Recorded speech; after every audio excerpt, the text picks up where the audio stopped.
Welcome in, everybody, to Fantasy Pros. This is the Fantasy Football Podcast. It is me, Joey P, Joe Pizzapia, and I know you've all heard of the movie Fantastic Beasts and where to find them. And today, we're going to talk about frustrating players and what the hell to do with them. And speaking of Fantastic Beasts, I've got Derek Brown, D-Bro, the King of Bros, and Andrew Erickson, of course, Mr. Big Pod Energy, to help us figure out what the hell we're doing with some of these players that are super frustrating every single season, or maybe just in 2023 that we're just at a bit of a loss with. So if you're concerned about some players in fantasy football, they might just show up on this list of names. We've got 15 big ones for you today. We're going to run through, and don't forget, draft season's right around the corner now because we're doing shows every single minute of the day, it seems like, and the draft kit is now available. It is up. It is free. It is fantastic. FantasyPros.com/kit. Go check it out. Did I mention it's free? It's fabulous. And of course, if you go by and have velvet ropes there a little bit, you can get the exclusive content for all of our premium users, what all of them get, which is some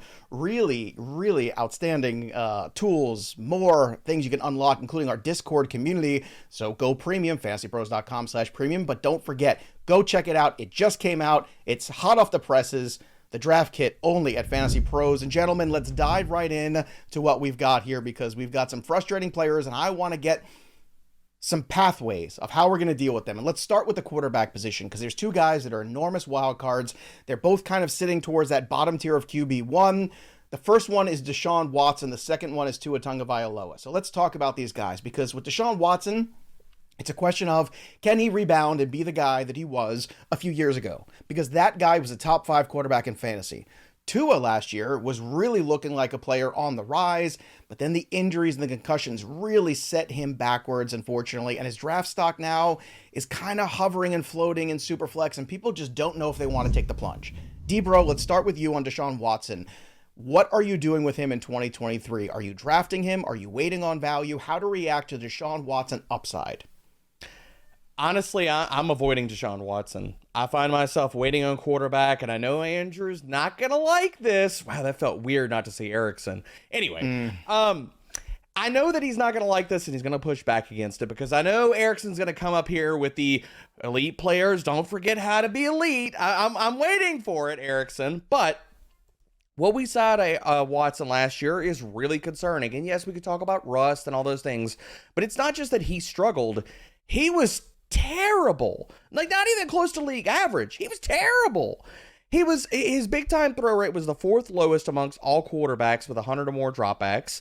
His adjusted completion rate was 15th. His turnover worthy play rate was 10th highest. And okay, fine. Like an off season, maybe a little more practice time, because apparently maybe he needs that. But, elite players don't forget how to be elite. But I find myself gravitating to other quarterbacks, whether you want to talk about going down the board a little bit and waiting and just drafting Geno or Anthony Richardson. I just don't feel like paying the iron price for Deshaun Watson. Ooh. Or, I'll wait and I'll just draft Tua over Watson. I appreciate the Thrones reference. I'm wearing my I Drink and I Know Things shirt today. Ooh, Erickson, that's a nice one. He kind of made the argument for you when it comes to Deshaun. Elite players don't forget to be elite, but we do see players sometimes struggle, especially in new offenses, new situations. That was also part of last year's equation, coming in late to something new. So are you on the other side of this argument here when it comes to Deshaun, where you think it's a value and there's upside to be had, despite some of the downside we saw that D-Bro pointed out in 2022? Well, I think that the floor for Deshaun Watson is actually higher than a lot of people perceive, because what are we looking for when it comes to quarterbacks in fantasy football? We're looking for rushing production. And as bad as Deshaun Watson was last year, still posted 175 rushing yards in 6 games. That was more than Tua Tagovailoa rushed in his entire sitting last year. Easy for over you 17 to say. games. Over 17 games. That's a 500 rushing yards pace for Deshaun Watson. That would rank 6th among all quarterbacks in 2022.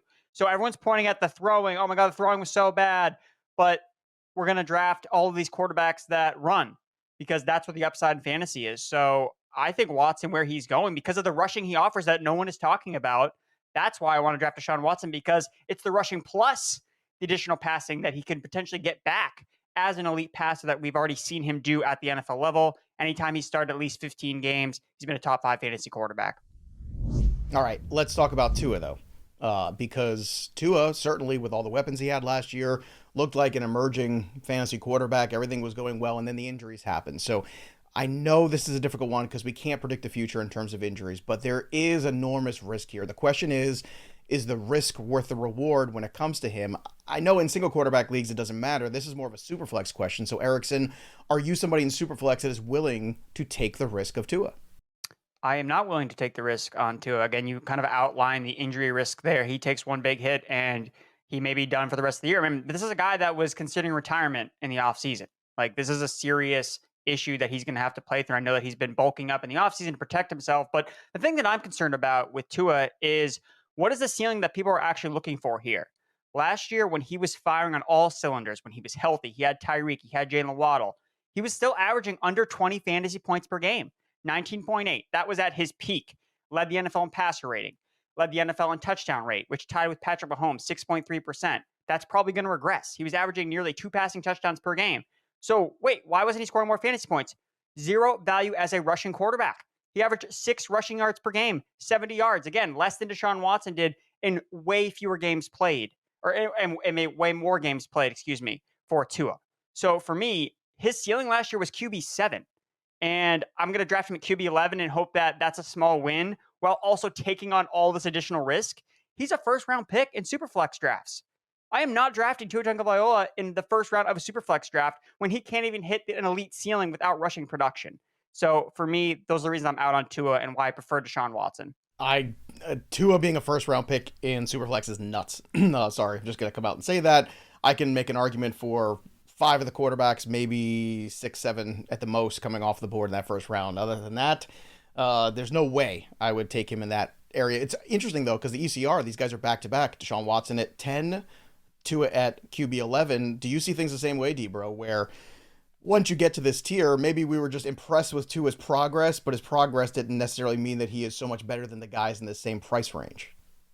I mean, I'm fine sitting here going down the price range. Like, I talked about guys that are going later after Tua. That's fine if you want to wait on that. But there's also, like, I'm going to take shots on Tua Tagovailoa. Like, what we saw last year in the first season of this Mike McDaniel's offense was great. He was the QB9 in fantasy points per game. And yeah, Erickson could talk about what he didn't run. Can we also talk about he's got some regression built in the running department? Like, yes, the rushing yards have not been there a ton. I get that. But you look over the 2 previous seasons and he didn't even play 13 games. He had 3 rushing touchdowns in both of those seasons. So the rushing touchdowns could come back a little bit. And I think that what we saw out of him as a passer isn't a fluke. You look at him from a passing standpoint, he was near the top of the league in every damn metric we consider him pull up. And I know Erickson loves his boom rates on quarterbacks. So let me give you some nice knowledge here, Erickson. You gonna give us some boom boom? Okay, let's go. Oh yeah, some boom. That's why I showed up today for the show. Hey, yeah. Look, I'm trying to bring the sauce here, Joe. Tua has the 8th highest boom rate last year amongst all quarterbacks. That was immediately behind Justin Fields, Daniel Jones, and Trevor Lawrence. He had the 6th highest top 10 rate, tied with Trevor Lawrence. Do we think that can't happen again? I get that the passing touchdown rates and all that kind of stuff. Tua could just be that damn good, guys. Like, we're not talking about him hitting, like, league average metrics. He was top 10 across the board in everything. Nearly damn everything. That's a player I want to invest in. I'll absorb the risk. I'm old enough to remember when we still had those kind of concerns in different position, but you could say even more risk. Do we all remember when we were talking about, we don't know if we ever want to draft Brandon Cooks anymore because one more shot and he's out of the league?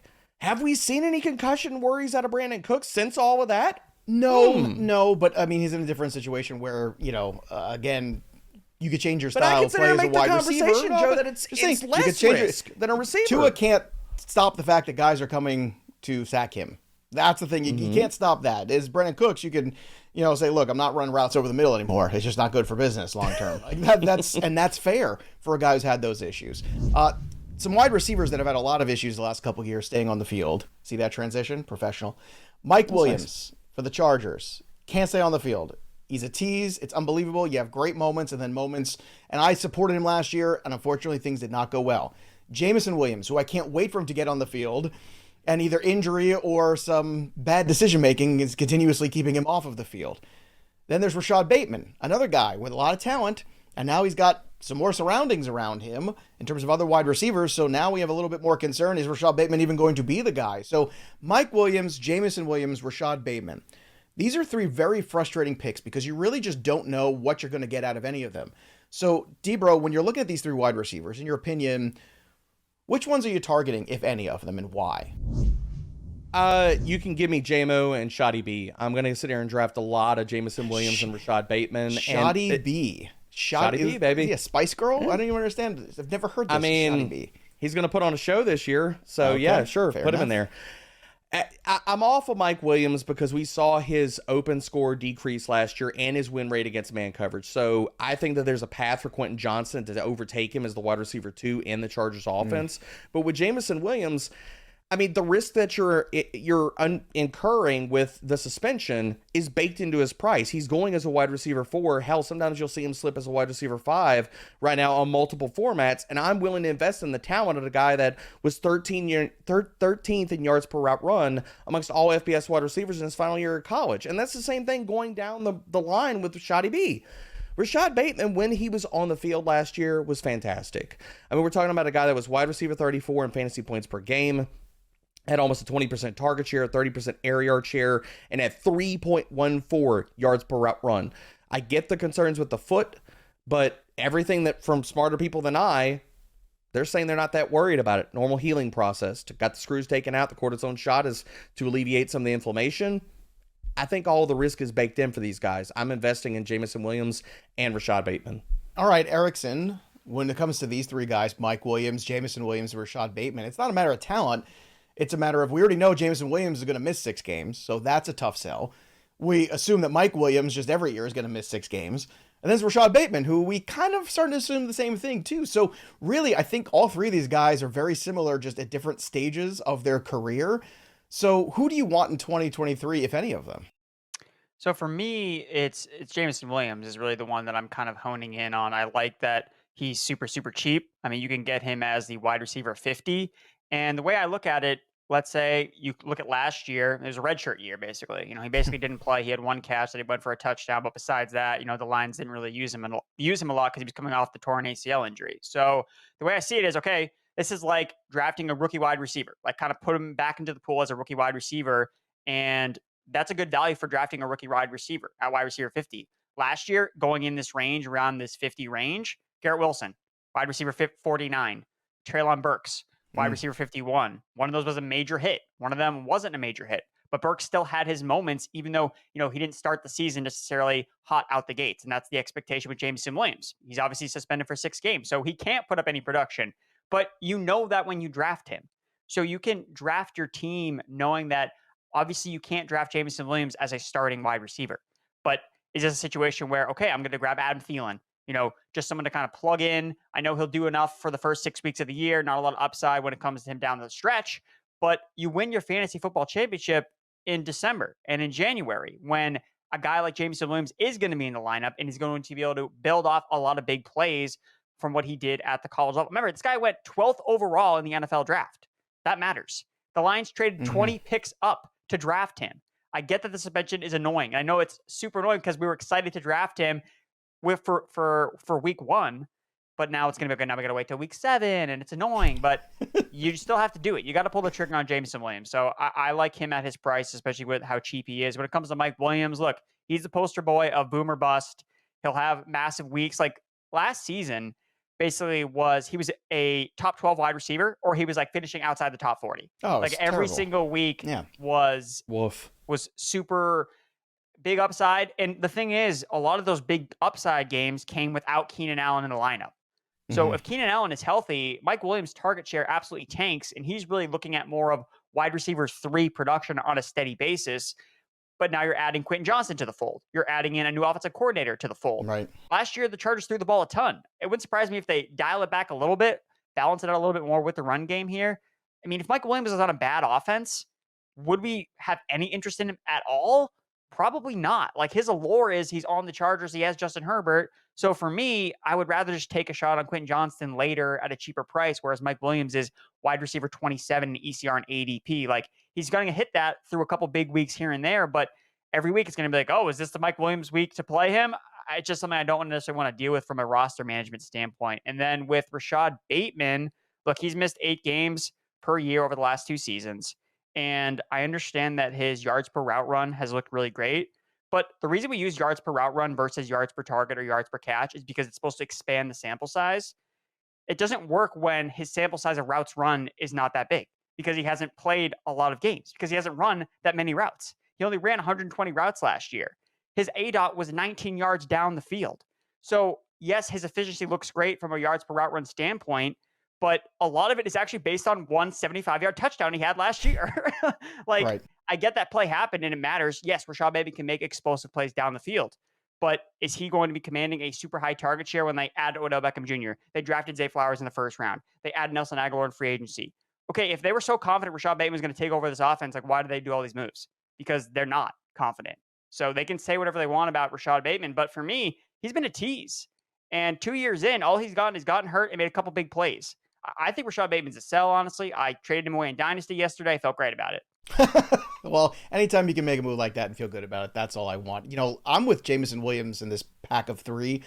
He's also was looking at his ADP over on the Fantasy Pros Championship at FFPC, and he is at 125 overall. And I know he's going to miss the 6 games, but I also know right now he's healthy.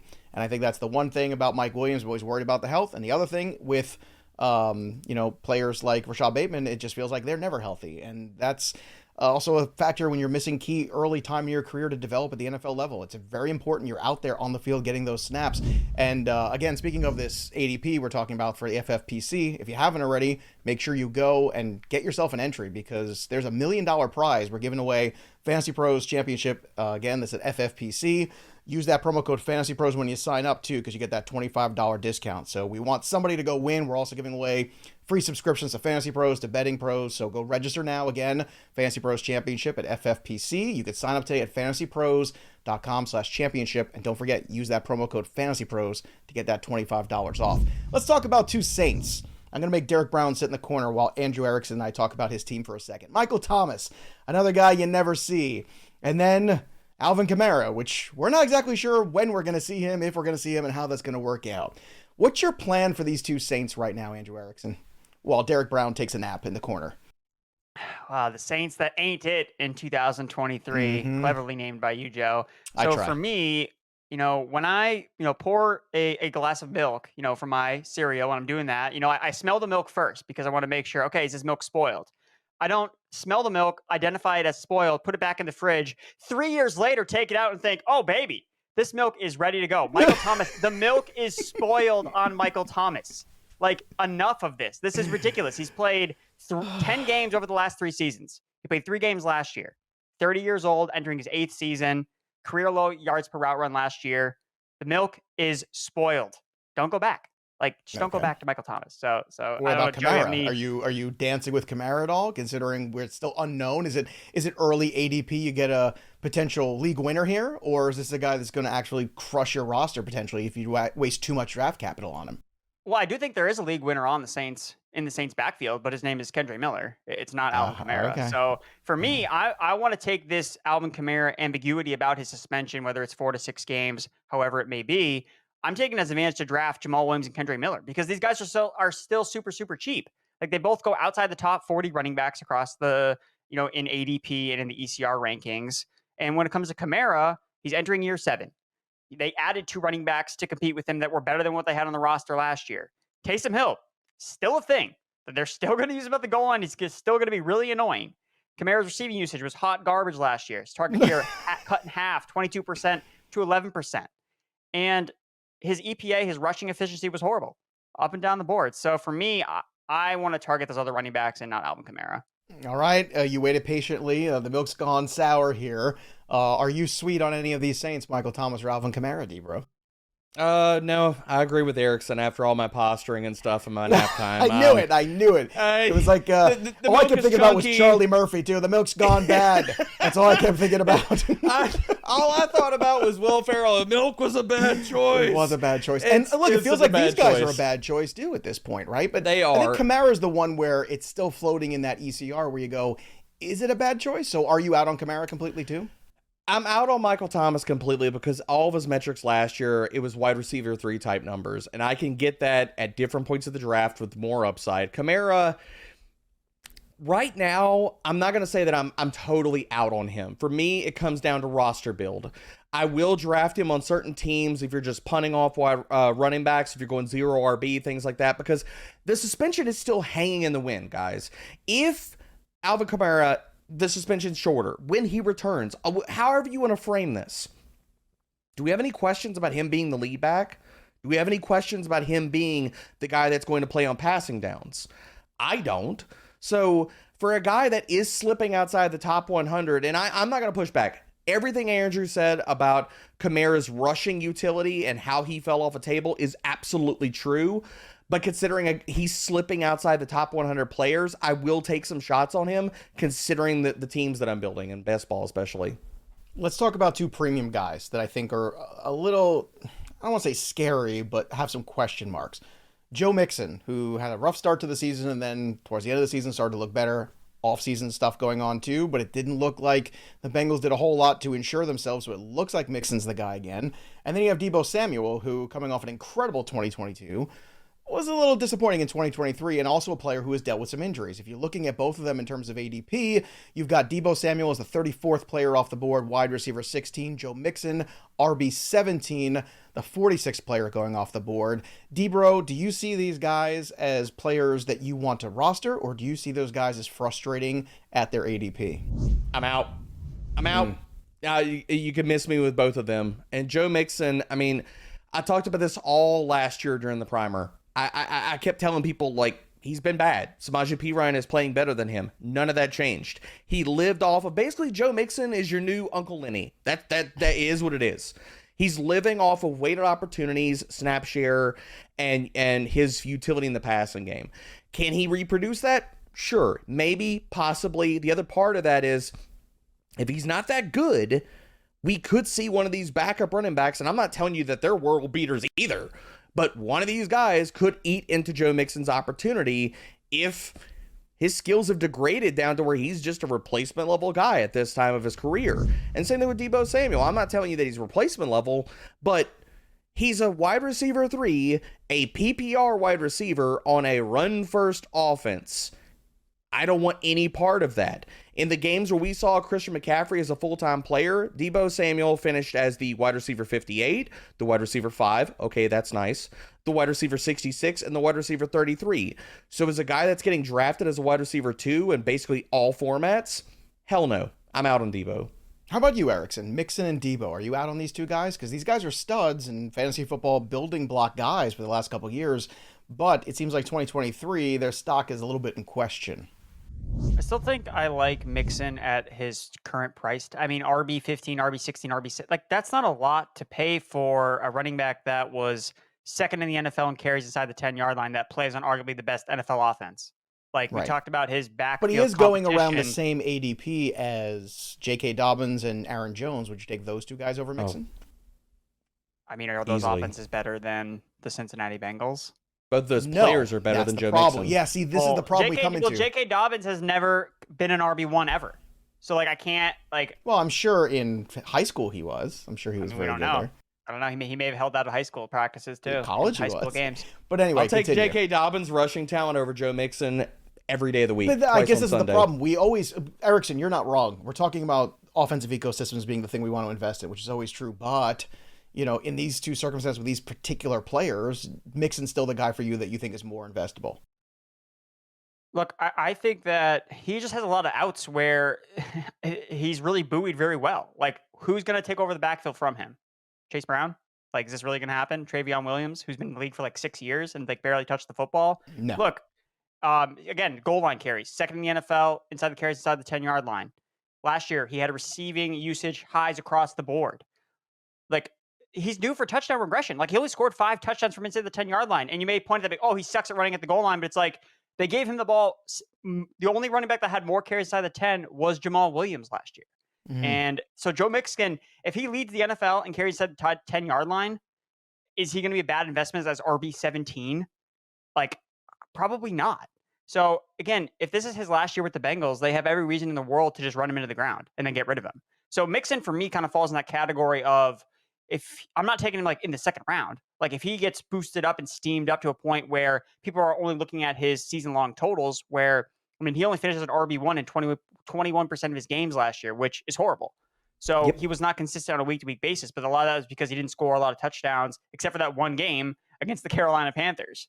But there's all reason to believe that he should experience positive touchdown regression. And I didn't see the fall off as much from an efficiency standpoint. Like, I couldn't really find any glaring metrics in terms of his efficiency where it's like, oh, this guy is total dust right now. Like, the offensive line for the Bengals is really bad. His yards after contact per attempt were like bottom 5 against all running backs. Is that over the full season or over the second half of the season when the offensive line played way better? The entire season. Well, it is true that at the end of this, from week 9, obviously the one big game there, but from week 9 through the championship game, he averages 16.7 half PPR points, which is pretty good. Like, that's a good number there.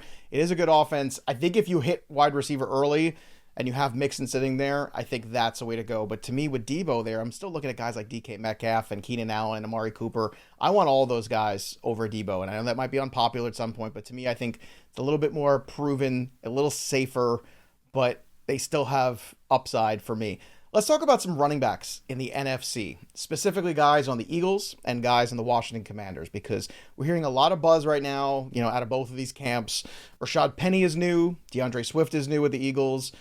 This is a situation where, there's lots of frustrations with DeAndre Swift in the last couple of years with him staying healthy and being the guy that he was billed to be.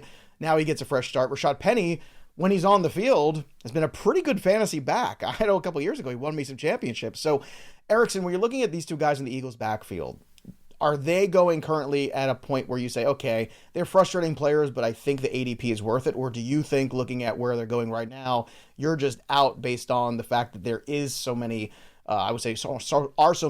questions surrounding them? Yeah, I'm out on DeAndre Swift at his current price tag. Look, the Eagles ranked last in running back target share last year, 12%. So DeAndre Swift's his best tool that he can offer an offense is through the passing game.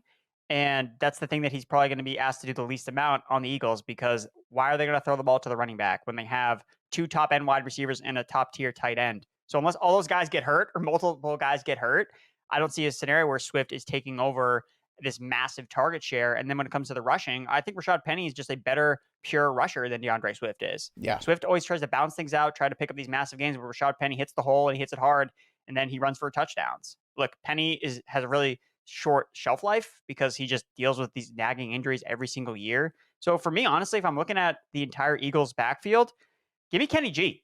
That's who I want. A couple years ago, it was playoff Lenny. Last year, we got playoff Kenny because he outsnapped and outplayed Miles Sanders for multiple playoff games. When the chips were on the line for the Philadelphia Eagles, it was Kenny Gainwell that was in the game. So for me, he is free, he is cheap, and he's been super efficient his first 2 years in the NFL. And his last year in college in Memphis, 2019, over 2,000 yards from scrimmage. This guy has a 3-down skill set. They trust him. Nick Sirianni has a T-shirt with Kenny Gainwell on it. Do you think he has a DeAndre Swift T-shirt? No, he doesn't. We can get you one. We should get a Kenneth Gainwell shirt for you, Erickson. You were waiting all week to drop shirt that he had playoff last Kenny. year was so sweet. Tell the truth. You were waiting all week to drop the playoff Kenny. I really kind of stumbled upon that. That playoff Kenny, that was nice. Playoff Kenny's pretty good. That's pretty good. All right, Derek Brown. Either of these Eagles running backs go for you. For me, it's Rashad Penny. That's the one that I would target. I like the ADP. I like the return. I like that, that Eagles run game. It's hard not to like it. I understand the Kenneth Gainwell love. I get that. But Penny, to me, has a lot more fantasy appeal. Of course, there's downside, too. What do you think? Across 100 best ball teams so far this year, guys, I have not drafted DeAndre Swift once. So that tells you all you need to know. Rashad Penny, though, you booked me in for it. Miles Sanders was an RB2 last year, and I don't think we have any questions about who has more talent as an NFL running back. It's just the injury stuff. Penny is easily a more talented runner than Miles Sanders. Yeah, I'm investing in Rashad Penny a lot, especially in best ball. It doesn't take a lot to invest for Rashad Penny in best ball drafts.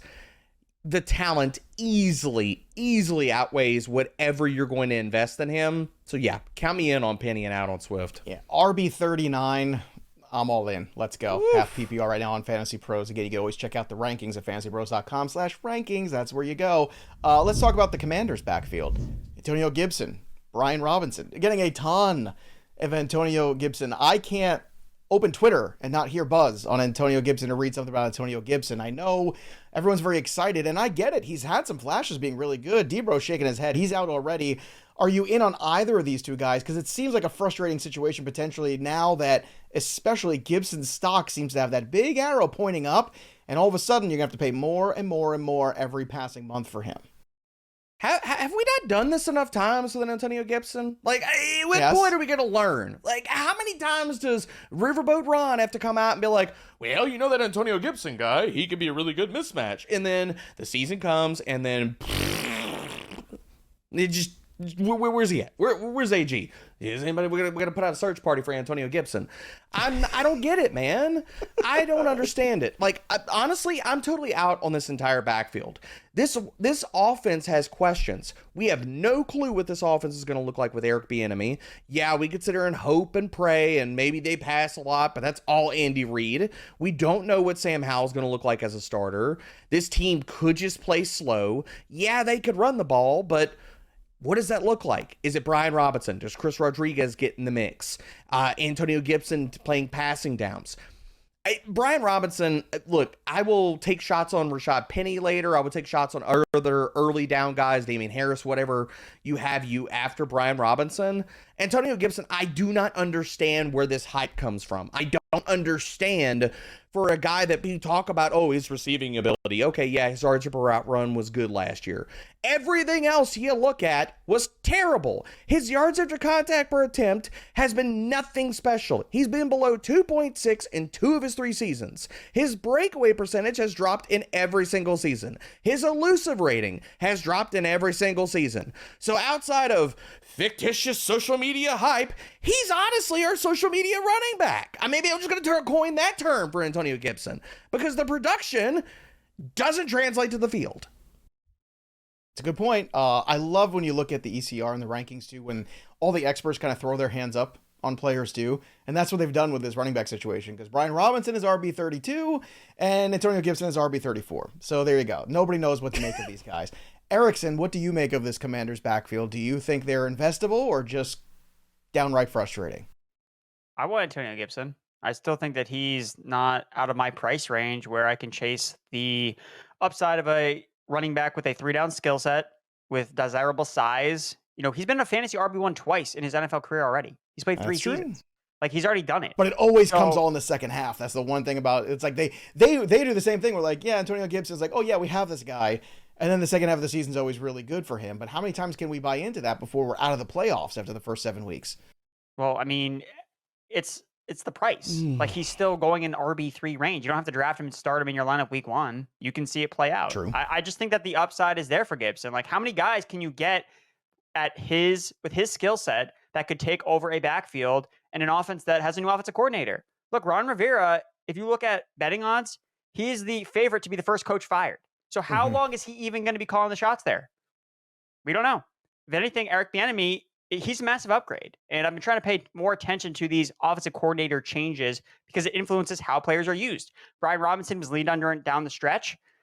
Eric Bieniemy has no allegiance to use Brian Robinson in any way, shape, or form if he doesn't want to. And what did we see last year from the Chiefs? What was the best Chiefs running back from fantasy perspective? It was Jerick McKinnon. Why? Because he's using the passing game. Who's going to be using the passing game between Antonio Gibson, Brian Robinson, and Chris Rodriguez? It's going to be Antonio Gibson. I feel confident about that. Now, to what extent? Don't know, but I'm willing to take a shot on that at an RB3 price tag. I was going to say, Erickson, what if those targets go to Curtis Samuel? I mean, anything's possible. Yeah, it is. Anything's possible. That's for sure. What about the tight ends? Let's finish with these two enigmas at the tight end position because Kyle Pitts has almost as much talent at the position as anyone in the league.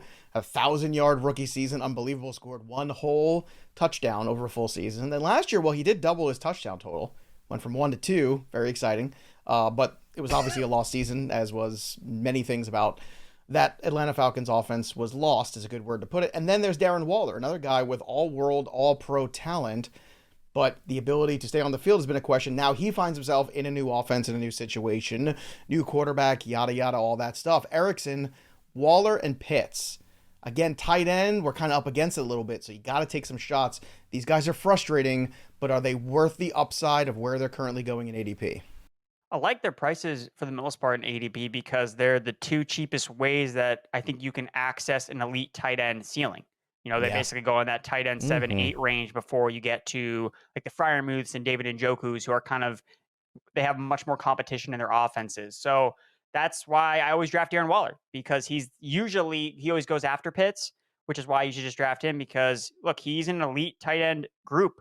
It's him, it's Mark Andrews and Travis Kelce that are the first pass catchers drafted on their respective teams. And then unfortunately, sometimes Dalton Schultz also fits that category, but for Nico Collins. Let's not say things. No, don't you dare. I thought we were going to go a whole show without saying Nico Collins. Derek Brown, I still believe in Kyle Pitts. Now, I would still pay the premium another round or two or whatever I got to do to get Kyle Pitts, because he's a younger player, healthier player, in my opinion, too. And also, I do have some higher hopes for what this offense could be in 2023. But between those two guys, are either or both or none of them investable? Because obviously there's some frustrations built in already from fantasy owners, especially from last season, and what they were going at and where they fell short in terms of their draft stock. Recency bias, baby. Recency bias and injury worries. That's what we're talking about a lot here. And I'm investing in both of these tight ends. I'm just going to keep drafting talented as hell players.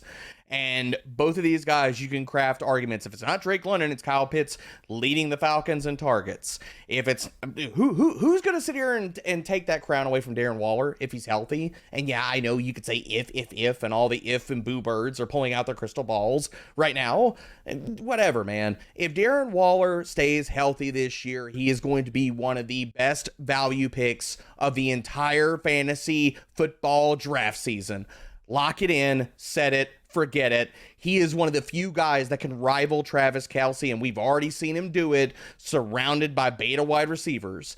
In that year with the Raiders, where he was surrounded by nothing at wide receiver, tight end 2 in fantasy points per game, he led tight ends in target share and raw target volume. You're damn right. If I'm not drafting Travis Kelce or Mark Andrews, I am going to be drafting all the Darren Waller, and I will mix in some Kyle Pitts. There you have it, everybody. A look at 15 frustrating players. I want to hear from you. What players in the NFL do you think are frustrating in fantasy? Drop the comments below in the YouTube. Don't forget to subscribe to Fantasy Pros YouTube channel. Click that little bell till it goes ding. And of course, the draft kit. It's out now. It's hot off the presses. It's fresh. It's delicious. Go try a slice of the draft kit. FantasyPros.com/kit. It is free. It is all the fantasy football knowledge you need to get ready. And of course, our premium users get access to Discord and even more features within the draft kit. So go check that out as well. You also get all the features for the draft wizard that way. The best tools on the planet can be yours with Fantasy Pros. And of course, go put that knowledge to work. Fantasy Pros Championship FFPC, you get $25 off when you use that promo code Fantasy Pros, and you can only sign up at fantasypros.com/championship. That'll do it for us, but the story of the game goes on. For Derrickson, I'm Joey P. We'll see you next time, kids.